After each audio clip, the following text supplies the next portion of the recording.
Hi friends, ഒരു motor fitting ആണ്. അപ്പോൾ ഈ കാണുന്ന ബോർവെല്ല് ഏകദേശം 145 അടിയാണ് അടിച്ചിരിക്കുന്നത്. അതായത് 140 വെള്ളം കണ്ടു, 145 നിർത്തി. 5 അടി വരെ വെള്ളമുള്ളൂ കേട്ടോ. പക്ഷെ അതല്ല, നല്ല രീതിയിൽ വെള്ളമുണ്ട്.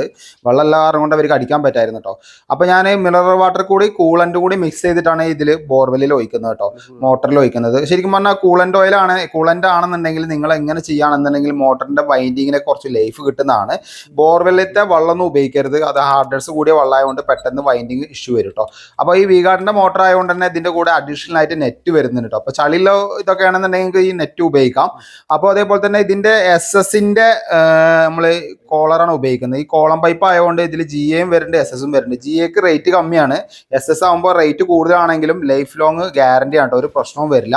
അപ്പോൾ അതേപോലെ തന്നെ കോപ്പർ ഇട്ടിട്ട് കയർ ലോക്ക് ചെയ്ത് കെട്ടിയിട്ടുണ്ട്. അതേപോലെ ടാഗ് വെച്ച് എല്ലാം കെട്ടിയിട്ടുണ്ട്. ചില സ്ഥലങ്ങളിൽ കയർ ഉപയോഗിക്കാറില്ല എന്ന് തോന്നുന്നു. ചില 2-3 സൈറ്റിൽ നമ്മൾ പോയേക്കുമ്പോൾ കയർ കണ്ടില്ല. കോളം പൈപ്പിന് മസ്റ്റായിട്ട് കയർ ഉപയോഗിക്കാം. അപ്പോൾ ഈ കാണുന്ന ബ്ലൂ കളറുള്ള ഇൻഡിക്യാപ്പിൽ ഉപയോഗിക്കുന്ന ബുഷ് 3-4 ഐറ്റം ഉണ്ട് കേട്ടോ. അപ്പോൾ ഈ കോളം പൈപ്പിലാണെങ്കിലും HD ഹൗസിലാണെങ്കിലും ഈ ബുഷ് ഉപയോഗിക്കുകയാണെങ്കിലേ അതിൻ്റെ ഉള്ളിലേക്ക് ജന്തുക്കളൊന്നും കയറില്ല. അപ്പോൾ കറക്റ്റായിട്ട് വെള്ളത്തിൻ്റെ ഉള്ളിൽ ഒന്നും വീഴില്ല കേട്ടോ.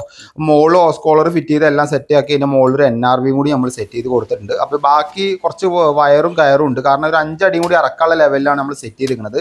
അത് കഴിഞ്ഞ് ഇതിനെ ടാങ്കിലേക്ക് കൊണ്ടുപോകാൻ വേണ്ടി കുറച്ച് മണ്ണ് കളക്കാണ്ടായിരുന്നു കേട്ടോ.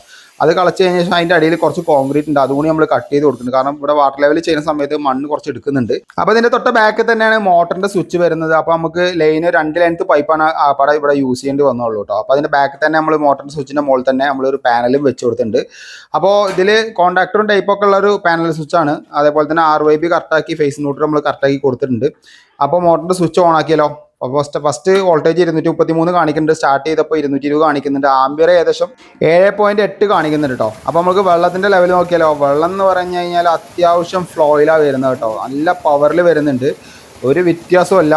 ആദ്യം ലേശം കലക്ക വെള്ളം വന്നിട്ടുണ്ടെങ്കിലും ഇപ്പോൾ നല്ല ക്ലിയർ വാട്ടർ ആയിരിക്കുന്നു കേട്ടോ. അപ്പോൾ ഏകദേശം 1/2 മണിക്കൂർ ഞങ്ങളിവിടെ ഓണാക്കി നോക്കി, യാതൊരു ഫ്ലോ വ്യത്യാസമോ കംപ്ലൈൻറ്റോ കാര്യങ്ങളോ ഇല്ല. കാരണം എന്താ വെച്ച് കഴിഞ്ഞാൽ ഉറവ് കാരണം കൊണ്ട് വെള്ളം അത്രയും പൊങ്ങി വന്നു കേട്ടോ. അപ്പോൾ ഇവർക്ക് എന്തായാലും ഭാഗ്യമുണ്ട്. അപ്പോൾ ഇവിടുത്തെ ഏകദേശം ചാർജ് ഞാൻ പറഞ്ഞുതരാം. 3500 റുപ്യയാണ് മോട്ടർ ഫിറ്റ് ചെയ്യാൻ വാങ്ങിയത്. അതേപോലെ ഇതിൻ്റെ പാനൽ ബോർഡ്, വയറിങ്, സെറ്റിങ് കാര്യങ്ങളൊക്കെ പാടെ 1500. ടോട്ടൽ 5000 രൂപയാണ് വാങ്ങിയത്. അപ്പോൾ എന്തായാലും വീഡിയോ സപ്പോർട്ട് ചെയ്യാം.